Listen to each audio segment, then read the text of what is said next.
8 مارچ کو ایک وہ ڈے منایا جاتا ہے، عورت آزادی مارچ۔ اب اس کے اندر یہی تو رواج دینے کی کوشش کی جا رہی ہے کہ نکاح ہے ہی نہیں، نکاح آیا کہاں سے؟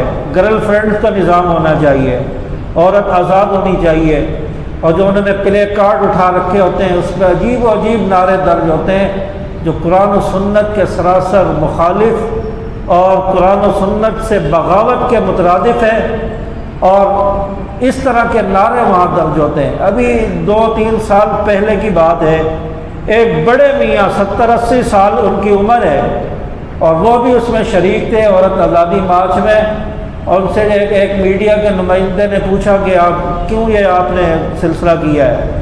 کہا کہ ہم گرل فرینڈ کا نظام بنانا چاہتے ہیں، اسلام تو ظلم کرتا ہے مسلمانوں پر، عورتوں پر، اور نکاح کا تصور تو ہم نے کبھی سنا ہی نہیں تھا، یہ کہاں سے پیدا ہوا ہے جب نکاح نہیں ہوا؟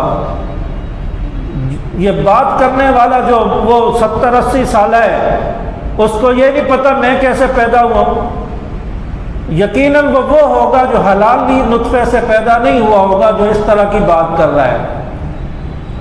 اور پھر یہی لوگ ہوتے ہیں جو اسلام کے خلاف باتیں کرتے ہیں اور اسلام کے نظام کو جو ہے، قرآن و سنت کے نظام کو جو ہے اس کو ظلم کہتے ہیں، اور کہتے ہیں کہ اس کا تصور ہی ہم نے نہیں دیکھا، نکاح کو ہم نے سنا ہی نہیں کبھی، اس طرح کی بات کر رہا ہے۔ اب یہ کل جو مارچ ہوا ہے اس کی ویڈیو ایک سامنے آئی، جب میں نے دیکھا تو اس میں وہ عورتوں نے اپنی شلواریں اور اپنے کپڑے بھی لٹکائے ہوئے ہیں، ماشاءاللہ اپنی شلواریں اور کپڑے وہاں لٹک رہے ہیں، اور میڈیا والے نمائندے اس کی تصویریں بنا رہے ہیں، سارے وہاں جمع ہیں۔ اب یہ کیا میسیج دیا جا رہا ہے؟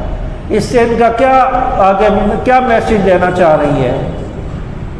یہ یقیناً وہ عورتیں ہیں جو یورپ کی تعلیم یافتہ ہیں، جو مسلمان تو میں کہتا ہوں ہو ہی نہیں سکتی، کلمہ گو آدمی یہ بات نہیں کر سکتا، اور اس طرح کی جو ہے بات قرآن و سنت کے خلاف وہ کر ہی نہیں سکتا، سوچ ہی نہیں سکتا۔ یہ یورپ کی تعلیم یافتہ عورتیں، اور ان کو یہاں پر لایا جاتا ہے، بلوایا جاتا ہے، اور پھر قرآن و سنت کے خلاف ان سے باتیں کروائی جاتی ہے، اور مسلمانوں کے خلاف سازش کر کے، اسلام کے خلاف، دین کے خلاف سازش کر کے مسلمانوں کو دین سے متنفر کیا جائے۔ تو یہ سلسلہ یہاں پر شروع ہے، اور ایک اور چیز سامنے آئی ہے کہ اس میں عورت آزادی مارچ کے اندر آپ صلی اللہ علیہ وسلم اور حضرت عائشہ صدیقہ رضی اللہ تعالیٰ عنہ کی توہین اور گستاخی کی گئی۔ ہو سکتا ہے کہ آپ کے سامنے بھی آیا ہو وہ کلپ کہ اس میں ایک جھنڈا ہے، جھنڈے کے اوپر لکھا ہوا ہے کہ میں 9 سال کی تھی اور اس نے میرے ساتھ جو ہے 50 سال کی عمر میں نکاح کیا، مجھے زبردستی چپ کروا دیا گیا۔ آج بھی اس کی آواز، اس کی بات جو ہے مساجد سے گونج رہی ہے۔ اب اس کا کیا مطلب ہے؟ اور یہ اشارہ آپ صلی اللہ علیہ وسلم کی طرف اور حضرت عائشہ رضی اللہ تعالیٰ عنہ کی طرف ہے۔ اب عام مسلمان اس بات کو نہیں سمجھتا، لیکن دشمن نے تو اپنا کام کر لیا، اپنی توہین تو کر دی، نبی کی توہین تو کر دی اس نے۔ 9 سال کی عمر میں حضرت عائشہ رضی اللہ تعالیٰ عنہ کا نکاح آپ صلی اللہ علیہ وسلم کے ساتھ ہوا ہے۔ اس وقت آپ صلی اللہ علیہ وسلم کی عمر 50 یا 55 سال کے قریب تھی، اور آج بھی آپ صلی اللہ علیہ وسلم کا نام مساجد سے گونج رہا ہے، نہیں گونج رہا؟ اذان کے اندر اشہد ان لا الہ الا اللہ، اشہد ان محمد رسول اللہ، نبی کا نام گونج رہا ہے۔ نبی کی باتیں، نبی کی احادیث، نبی کی تعلیمات آج بھی مساجد کے اندر، مدارس کے اندر بتائی جا رہی ہے۔ تو نبی پر اعتراض کیا، نبی کی توہین کی، اور کسی کو پتہ ہی نہیں ہے، ساری دنیا خاموش ہے، کسی نے آواز نہیں اٹھائی۔ اور حضرت عائشہ رضی اللہ تعالیٰ عنہ کا نکاح آپ صلی اللہ علیہ وسلم سے اللہ کی مرضی سے ہوا ہے، نبی نے اپنی مرضی سے نہیں کیا، اللہ کی مرضی سے ہوا ہے۔ اس میں کوئی حکمت ہوگی، اللہ نے کروایا ہے۔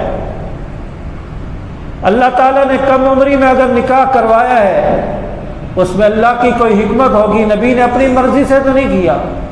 حضرت جبرائیل علیہ السلام حضرت عائشہ رضی اللہ تعالیٰ عنہ کی ریشمی کپڑے کے اندر تصویر لے کر آئے، آپ صلی اللہ علیہ وسلم کو دکھائی کہ اللہ چاہتا ہے کہ آپ کا نکاح صدیق اکبر کی بیٹی عائشہ سے ہو جائے، اس کی تصویر دکھائی، اور آپ صلی اللہ علیہ وسلم کے ساتھ نکاح جو ہوا ہے یہ بھی اللہ نے عرشوں پہ کرایا ہے۔ اور اس طرح حضرت عائشہ رضی اللہ تعالیٰ عنہ نبی کے نکاح میں آئی ہے، اور اس میں کوئی حکمت ہوگی۔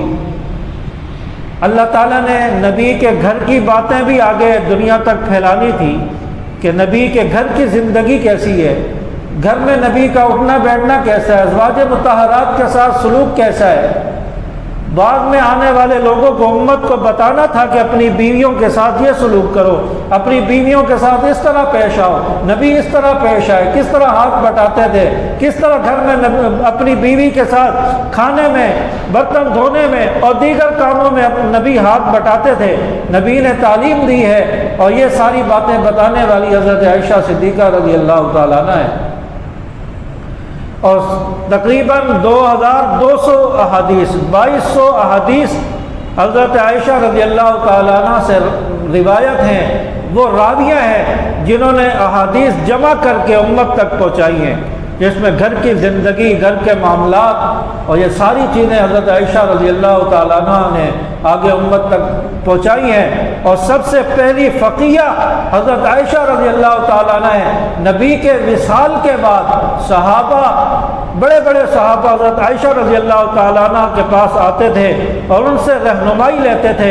جس چیز کا پتہ نہیں چلتا تھا، معلومات نہیں ہوتی تھی، حضرت عائشہ صدیقہ رضی اللہ تعالیٰ عنہ سے رہنمائی لیتے، وہ ان کی رہنمائی فرماتی، صحابہ کو بتاتی، احادیث سناتی، نبی کے فرمان بتاتی۔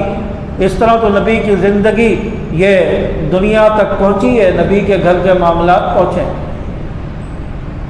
اور نبی کے ساتھ نکاح کم عمری میں ہوا ہے، اور کم عمری میں ذہن ذرا تیز ہوتا ہے، ذہانت تیز ہوتی ہے، تو ہو سکتا ہے اس وجہ سے یہ حکمت ہو کہ احادیث کو محفوظ کرنا، یاد کرنا حضرت عائشہ کے لیے آسان ہوگا، اس کو جمع کر لیں گی تو یہ ان کے لیے آسان ہوگا۔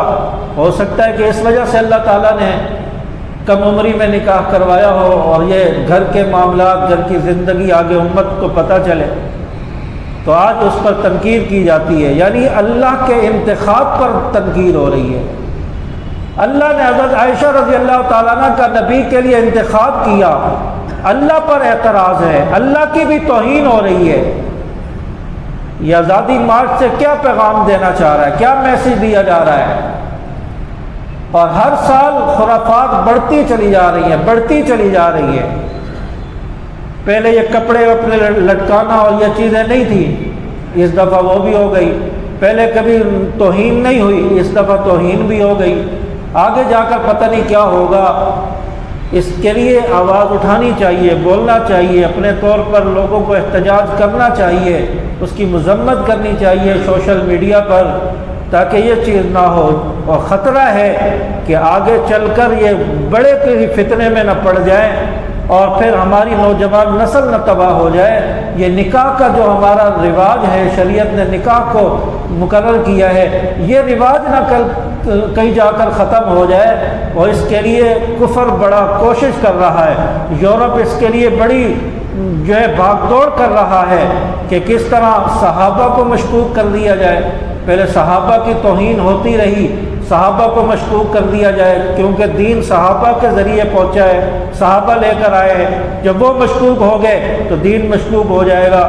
پھر اس کے بعد پھر اس طرح نبی کی توہین کی جا رہی ہے۔ تو یہ سارے سلسلے پاکستان کے اندر ہو رہے ہیں، اور حکومت کو اس چیز کا نوٹس لینا چاہیے۔